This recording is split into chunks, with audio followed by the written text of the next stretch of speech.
you seek fellowship, it says in verse 18, with all the saints.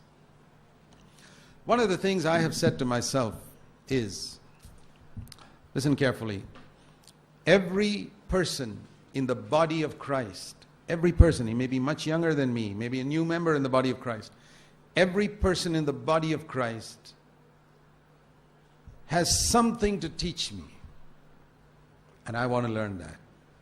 I mean, there may be 10,000 things I can teach him, but there may be one thing which he can teach me. I want to learn that.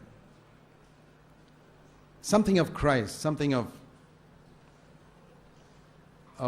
for example, if I don't have an evangelistic passion to reach people to Christ, to witness people, and I meet a brother who sits in a train and he's immediately witnessing to somebody, and before the end of the journey he's led him to Christ, don't you think I can learn something from him?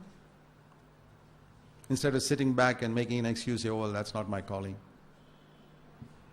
I believe that if we are open like that, you know what will happen in 5 or 10 years? You'll become spiritually a fantastically rich person.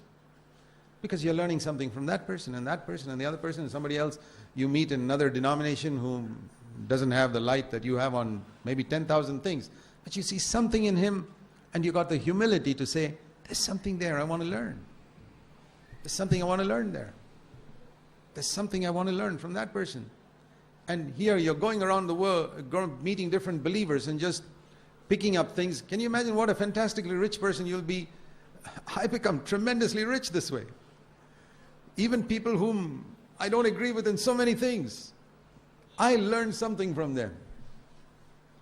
Yeah, I say, there's something I can learn there. I may reject 99 things and pick up that one thing.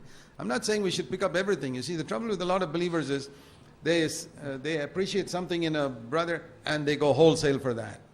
It's a bit risky because there may be things there which are not, you got to be careful. I mean, there may be some brothers where you can pick up 90% of the things, but maybe not 10%. And in some other brothers, and even some servants of God, maybe you can pick up only one thing.